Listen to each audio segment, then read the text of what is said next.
Eu saúdo a amada igreja com a santa paz do Senhor. Amém. É com muita alegria que eu estou aqui hoje. Primeira vez e congratulo-me a estar presente ao povo de Deus e aqueles também que ainda não são Jesus Cristo. Porque Jesus Cristo sabe a hora e o momento de todas as coisas. Ele conhece o profundo e o escondido do teu coração, irmão. E Ele te conhece tão bem, não como você pensa que você é, mas sim como você será. Quem pode dar glória a Deus? Glória a Deus. Amém. Eu convido a todos para ler o Evangelho do Senhor Jesus Cristo segundo o apóstolo Mateus. Aleluia.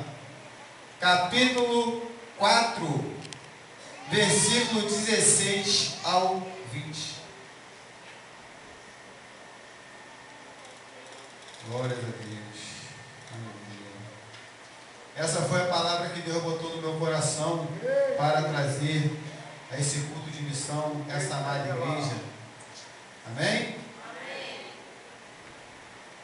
A palavra de Deus diz, versículo 16: o povo que jazia em trevas viu grande luz, e aos que viviam na região e sombra da morte, resplandeceu-lhes a luz.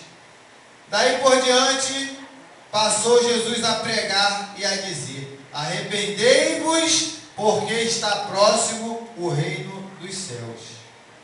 Caminhando junto ao mar da Galileia, viu dois irmãos, Simão, chamado Pedro, e André, que lançavam as redes ao mar, porque eram pescadores. E disse-lhe Jesus: vinde após mim, e eu vos farei pescadores de homens. Então eles deixaram imediatamente as redes e o seguiram. Amém? Meus irmãos, o texto fala sobre o nosso Senhor Jesus Cristo, sobre o começo do ministério do Senhor Jesus Cristo aqui na terra.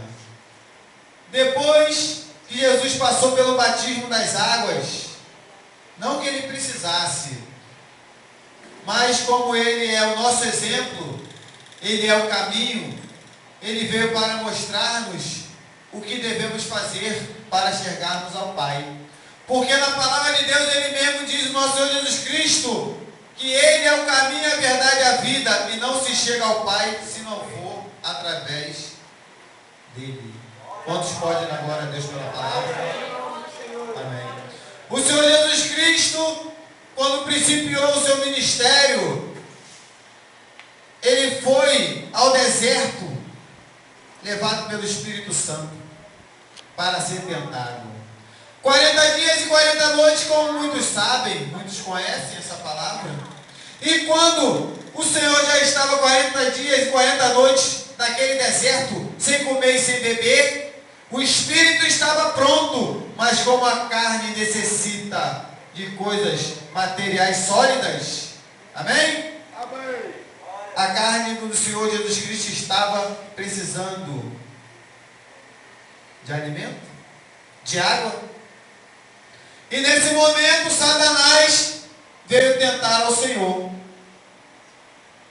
Veio querer botar dúvida na mente daquele que é a vida verdadeira.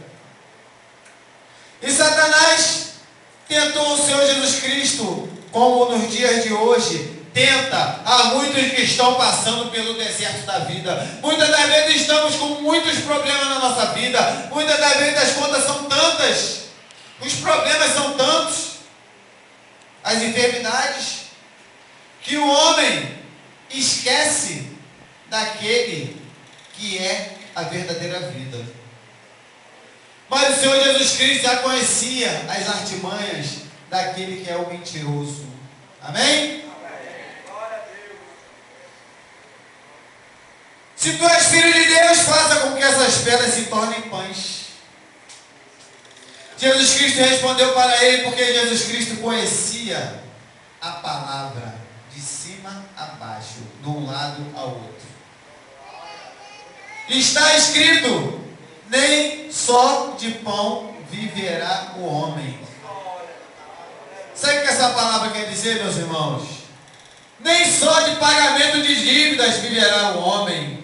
Nem só de muita saúde constante viverá o homem. Porque precisamos da palavra de Deus para alimentar o nosso espírito, para termos forças. Amém? Jesus Cristo principiou o seu chamado, o seu ministério aqui na terra, carnal.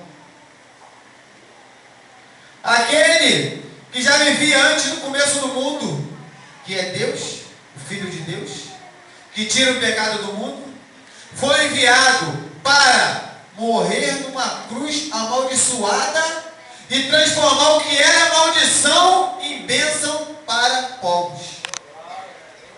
Derramou seu sangue, carmesim santo, por cada um de nós. Amém? Mas antes dele completar a sua missão aqui na terra e nos ensinar o que devemos fazer, nesse texto, meus irmãos, eu vejo 3 tópicos muito importantes. O primeiro tópico é o chamado. Marcos capítulo 1, versículo 14 ao 18. Marcos capítulo 1, aleluia, versículo 14 ao 18, diz assim, ó: o chamado. Temos chamados? Fomos chamados e hoje tem chamado aqui, porque o Senhor Jesus Cristo mesmo diz: onde estiverem 2 ou 3, ali é meu nome, ali eu estarei. Quantos podem dar glória a Deus? O chamado. Jesus andava pela Galileia, depois de passar pela prova, depois de passar pelo deserto, e começou a chamar os seus.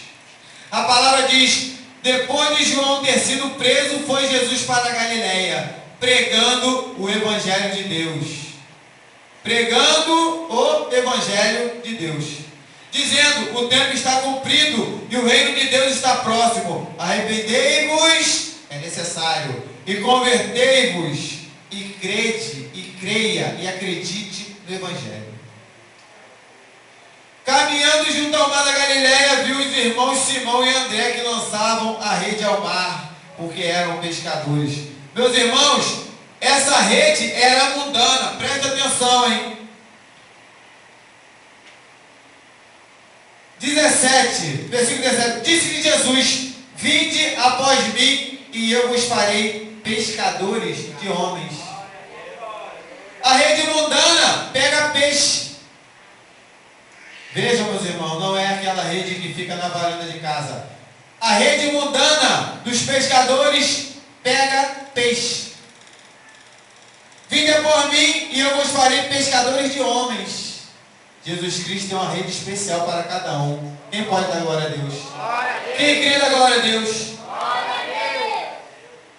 Então eles deixaram imediatamente as redes e o seguiram. O chamado. Marcos capítulo 3, versículo 13 ao 15. Marcos capítulo 3, versículo 13 ao 15 diz: depois subiu ao monte e chamou os que ele mesmo quis e vieram para junto dele. Quantos veio aqui adorar o Senhor Jesus Cristo hoje? É verdade. Aqui é a casa do Senhor. Amém? Então designou 12 para estarem com ele e para os enviar a pregar e a exercer autoridade e expelir demônios. Meus irmãos, o chamado. Jesus Cristo andava por aquela Galileia quando viu quem Deus já tinha escolhido antes da fundação do mundo. Ou seja, aqueles 12 discípulos e também aqueles que estão aqui no dia de hoje. Porque o chamado vem, meus irmãos, e ninguém sabe como é que é. O chamado vem e de manhã você já começa a pensar: hoje eu vou na igreja, mas eu não gosto de ir na igreja, mas hoje eu vou. Sabe o que é isso? É o Espírito Santo de Deus já tocando no teu coração.